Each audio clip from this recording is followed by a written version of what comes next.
The first time I ignored her call. I told myself I was just tired. The second time, I told myself I'd call her back later. The third time, I didn't even look at the screen. They're my mother, thermostat. And I didn't know that the last time her name appeared on my phone would be the last time she'd ever try to reach me. Thermostat. That night was just like any other. Crimson. Quiet. The kind of quiet that makes you aware of your own breathing. The TV was still on, but I wasn't watching. Just noise in the background. Slamming. My phone buzzed on the coffee table. Mom! I sighed. I loved her. I really did.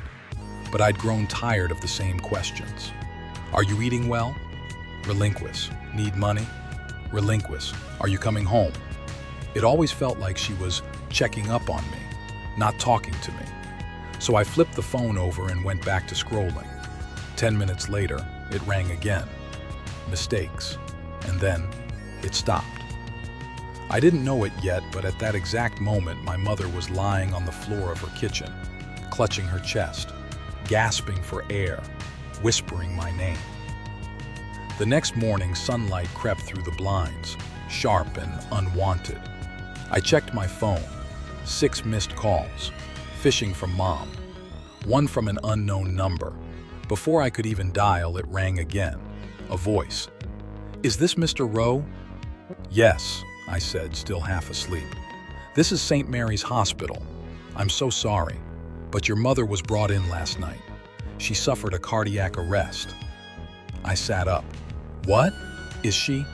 She didn't make it, sir. The words didn't feel real. It was like hearing someone else's tragedy. At the funeral, I didn't cry. People hugged me, said the usual lines. She's in a better place. She was so proud of you.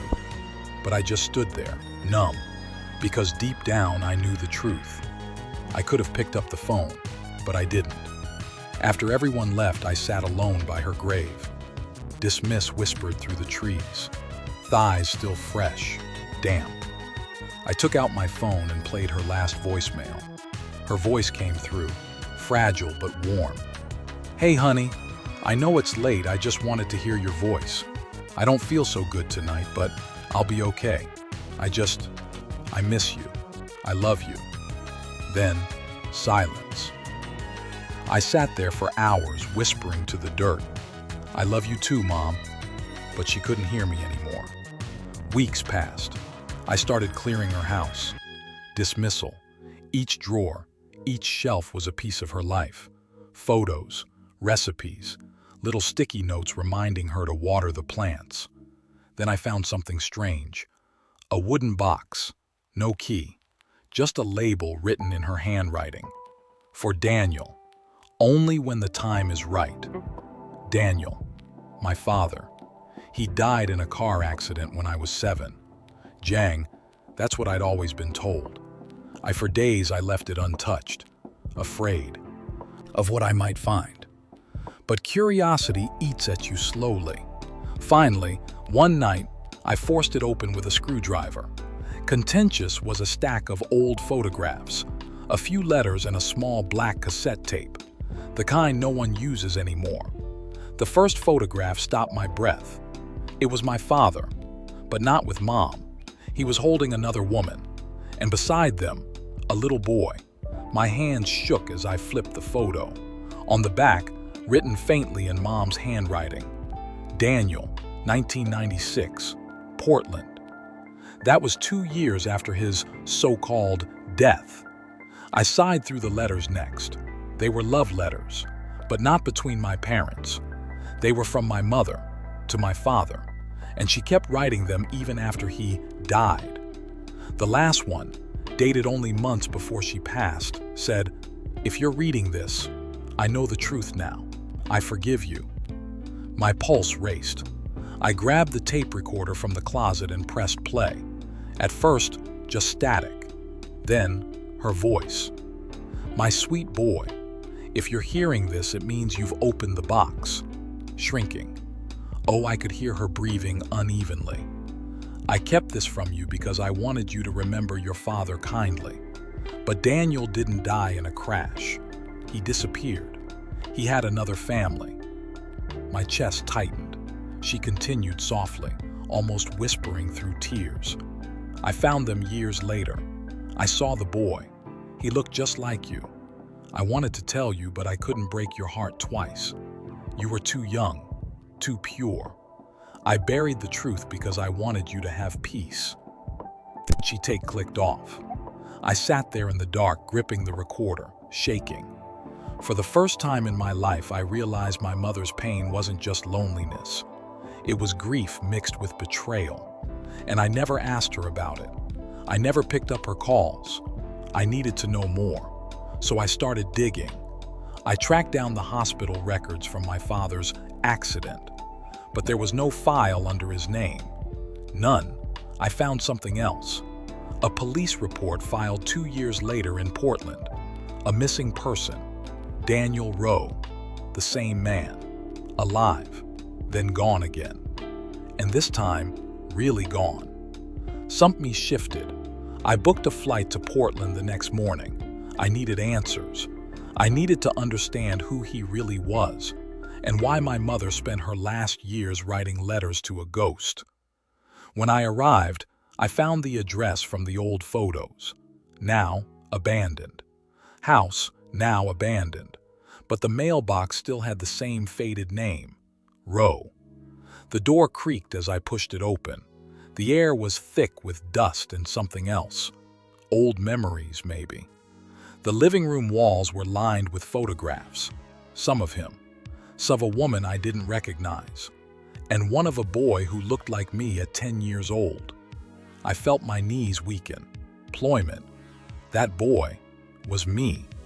The photo was from a birthday I didn't remember. A different cake. A different house. My hands trembled as I picked it up. And behind it was a letter taped to the frame. It was addressed to Ethan. My name. I'm Melson. I tore it open. It was his handwriting. Elliot. Jailed. If you're reading this, it means the truth has finally reached you. I didn't die. I ran. Not from you, but from something I couldn't control. Your mother was never supposed to know. I was working with people who were dangerous. I tried to keep you both safe. I failed. I'm sorry. There was an address at the bottom. A cabin, deep in Oregon. Every inch shields told me to leave it alone. But my heart, my mother's voice, whispered, find the truth. So I drove, hours through the fog, through rain, through silence so deep it hummed. By the time I reached the cabin, it was night. Mailbox flickered faintly inside. I knocked once, no answer. Twice. The door opened slowly. An old man stood there, beard unshaven, eyes hollow. And I knew instantly it was him, my father. He didn't look shocked to see me. He just nodded once and said, "You look like her." I wanted to yell, to demand answers, to hit him, but all that came out was, "Why?" Hicks, he motioned for me to come in. The cabin was cluttered with maps, documents, faded photos. Everything smelled like time and guilt. He poured 2 cups of coffee, his hands shaking. "I never meant for your mother to suffer," he said quietly. "I worked for a pharmaceutical research company. We found something we shouldn't have. I tried to blow the whistle. They silenced me and made me disappear." I stared at him, disbelief churning in my chest. "Mom thought you were dead." "I know," he said, his voice breaking. "I watched you both from afar. Every birthday, every school event. I wanted to come back, but they threatened you, so I stayed gone." Tears filled my eyes. "All those years, she thought you abandoned us." He closed his eyes.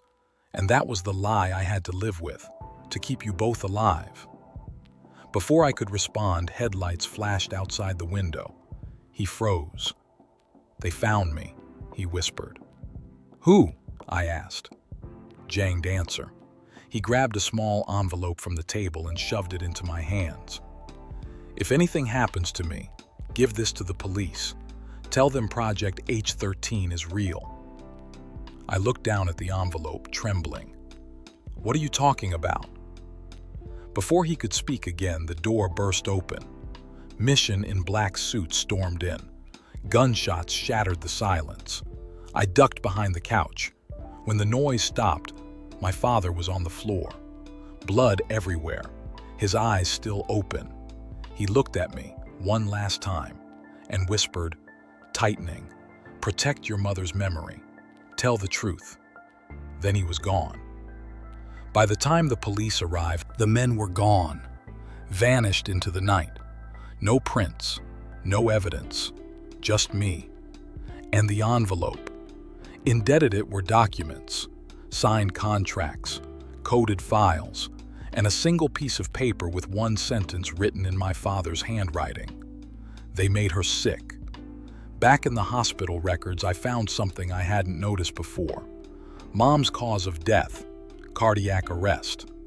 But months before that, she'd been taking medication prescribed by a company under a different name. A company connected to Project H13. Their father wasn't paranoid. He was right. They didn't just destroy his life. They destroyed hers. It's been 3 years since that night. I turned everything over to investigators. The story made national headlines. A whistleblower cover-up. A woman poisoned by her own medication. And a son who pieced together the truth. But headlines didn't mention what mattered most. That behind the files, the secrets, and the lies, there was love. A mother who never stopped forgiving. Stiffness, and a father who never stopped protecting. Sometimes I still hear her voice in that last voicemail. Soft, tired, full of warmth. "I miss you. I love you." And I whisper back, "I know, Mom. I love you too." 13. Remember, some calls change everything, and some silences hide the truth the world never wanted you to hear.